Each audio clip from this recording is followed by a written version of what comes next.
What's going on, everybody? This is Sticky40SX. I decided to start up a new episode. It'll be little episodes of getting this car running for an event that'll be on November 5th. It's nothing big, just a SCCA autocross. I've been doing that for quite some time now, so I decided to just take this car instead of any other car. This is a 92 Nissan 240SX with an SR20. It's currently down because I'm just a lazy ass person. No, really, it's going through a new turbo because the old turbo is crap from Twist and Motion. It just was laggy. It was a bigger turbo, but it was like twice as laggy as my stock ones. But we'll be getting all the parts taken out from this car and getting it running. I'll be installing the turbo hopefully today, so it'll be a time lapse of what I'm doing.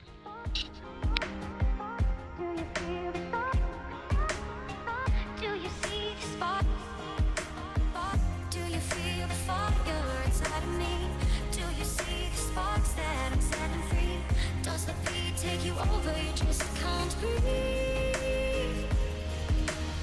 Do you feel your bones start to shake? Do you feel the earthquake? Do you feel your bones start to shake? Do you feel the earthquake?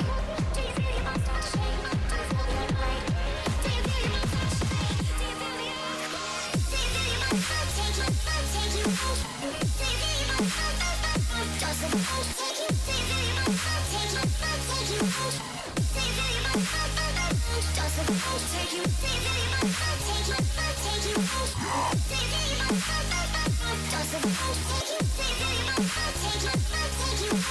Do you feel your bones does it take you?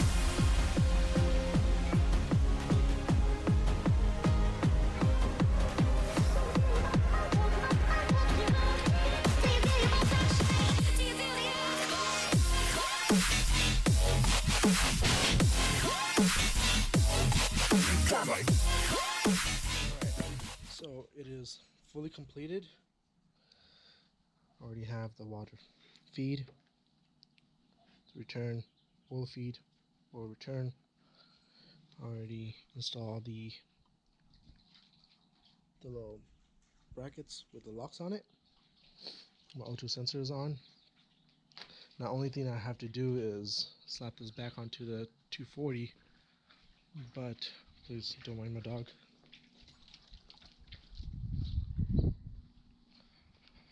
I have one little thing to do. It's a pain in the ass.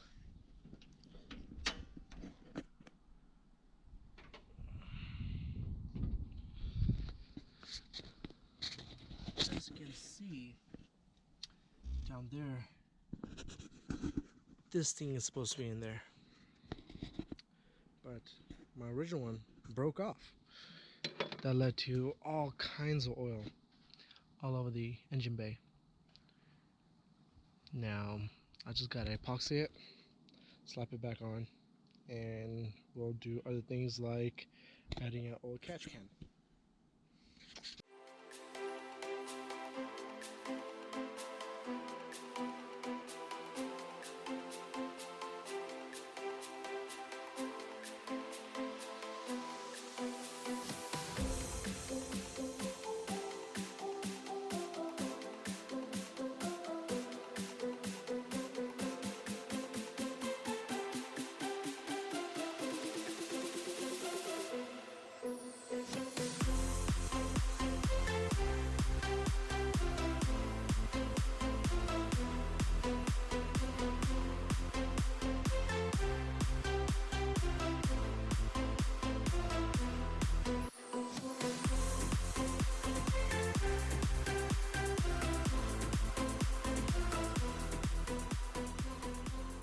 Alright, so I got the chance to install the exhaust manifold. I did all the water line and the oil line,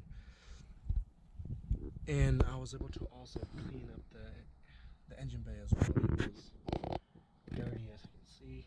So the much cleaner down there. That's start to come along good.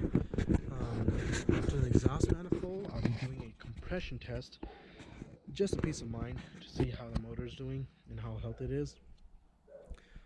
After that, I'm gonna do my first startup, see how it's doing, put the downpipe on, and then after that we're gonna start working on suspension and brakes and rotors and everything except this. Also, we'll be adding a oil catch can for the team, because any SR, you really need it. It really helps out.